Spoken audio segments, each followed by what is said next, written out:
I couldn't believe it. According to the document I was looking at, John, the boy who would go on to become the Master Chief, died 41 years ago. My protagonist, the greatest hero of our time, was dead at 6. It was a major discrepancy, and I needed to find a way to fix it. I'm Benjamin Giroux, and this is Hunt the Truth.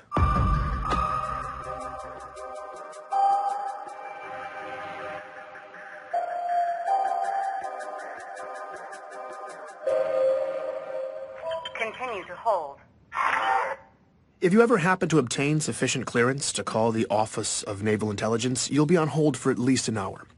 If you ever happen to get a call from them, you will also wait an hour. And in the end, they never unblock the video, so you just end up talking to a really crisp insignia. I am waiting to talk with Michael Sullivan, hoping he can help me with my little records problem. Continue to hold. And it's been 85 minutes.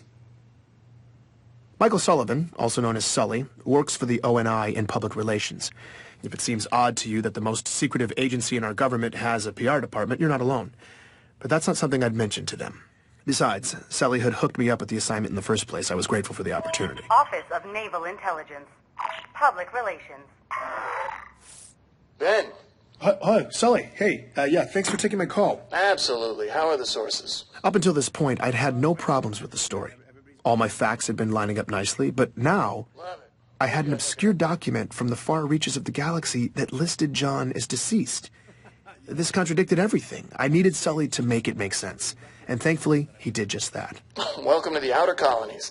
Nothing makes sense out there. No, I know. It's just, I just want to make sure that I button up all the details. And that's what you're doing. Look, Ben, it's the far reaches of space out there, and the planet you're talking about was glassed to hell.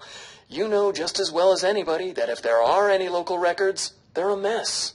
Okay, so I felt a little stupid. Sully was right. It's a real problem in the outer colonies. Planets destroyed by glassing have bad records. Every researcher knows this, and every researcher knows that questioning that fact is standard fodder for conspiracy theorists. It's a cover-up. That's Government Secrecy 101. That's a message I received last week from a man named Meshach Maradi. He's one of many truthers out there who've come out of the woodwork since I started doing this story. Apparently, he heard I was investigating the Master Chief. Meshach seems less ridiculous than most of the characters who've been filling up my inbox, but he's definitely been the most persistent. He's left me a message every day for the past 2 months. I never respond, but I did find the timing of his last message pretty funny. Let me guess. The government is telling you that the records don't make sense because the planet was glassed, right? That's what they tell you. Technically, Meshach was right. That was what the government was telling me. But unfortunately for Meshach's theory, it was true. Glassed planets have bad records. John's childhood friend, Ellie Bloom, has dealt with this reality her whole life. I recalled what she'd said in her interview. I mean, it can be hard enough out here trying to do business between planets that haven't been glassed. There's so much upheaval. Keeping track of personal records, financial documents, medical records, it's a total crapshoot. In retrospect, I'd probably been asking for this kind of hiccup. Getting cute with the research, opening up a rat's nest of old paper records, and for what? All I'd dug up from slogging on my own was a few hazy kindergarten stories from Ellie and a nonsensical death record. But things were looking up. Sully had arranged a face-to-face interview with ONI Vice Admiral Gabriela Dvorak. That not only got me off-world, but it was on board the newest Autumn-class heavy cruiser, the UNSC Unto the Breach. Got a private shuttle up, full luxury. They had me riding in style. When I came aboard, Dvorak even greeted me personally. Now, civilians aren't normally allowed on board an active-duty ship, let alone given this sort of attention. Please, call me Gabriela. Okay. This was not the kind of hospitality I was used to. What brings you way out here?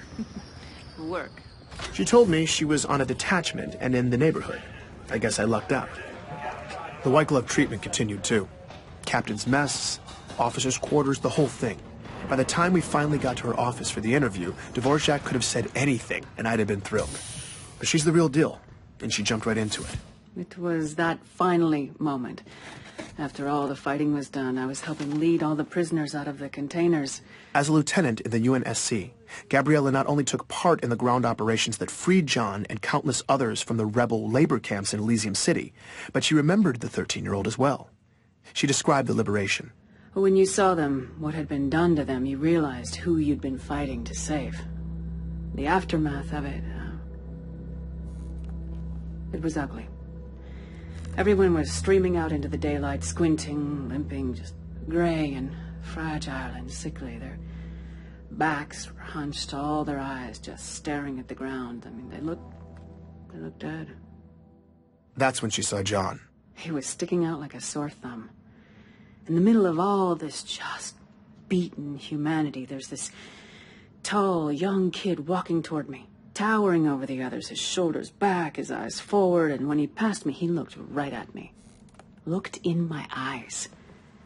I mean, that doesn't sound like much, but that eye contact coming from someone in that moment who'd been in that circumstance was shocking. He looked malnourished and dehydrated like everybody else, but he was so young. And whatever had broken all these people, it hadn't broken him. In the aftermath, Dvorak remained stationed in Elysium City, working in the refugee camps. From the first day, John stepped up to help Gabriella with her duties. She came to know him well over the next several months. There was a point when he told me about his parents, that they'd been abducted along with him. He didn't say much, but they didn't make it. Her understanding was that it had gotten ugly in there. They died a couple days apart, a few weeks before the liberation, and John was there when it happened. On the rare occasion when John opened up about this, Dvorak says it was memorable. He would get this look on his face when he talked about it. It's hard to describe. I'd see it on him other times, too. He seemed to feel the weight of all that had happened, but still, he was calm. Not angry, not desperate, just resolute. He was a remarkable young man. Like so many people at the time in Elysium City and throughout this region of the galaxy, John had lost his home, his family, everything. People packed up whatever they had left, got out of town, and most never looked back. But Dion Govender, John's boxing coach, said many of them found a way to get some measure of closure. Yeah, definitely. We all got separated and spread out across the planet and the colonies, but some of us were able to cobble together a list of names. And kind of a memorial that grew longer as we got more information. Yeah, I remember seeing John's parents' names on the list early on, but not John. After he missed that last practice, never saw him again, but I remember thinking, that's okay. You know, as long as I never see his name on this list, that's okay. And I never did. His will to survive left an impression on then-Lieutenant Gabriella Dvorak as well. I think John just didn't want to be a victim anymore. I remember him telling me he was going to enlist. He said he was going to make a difference.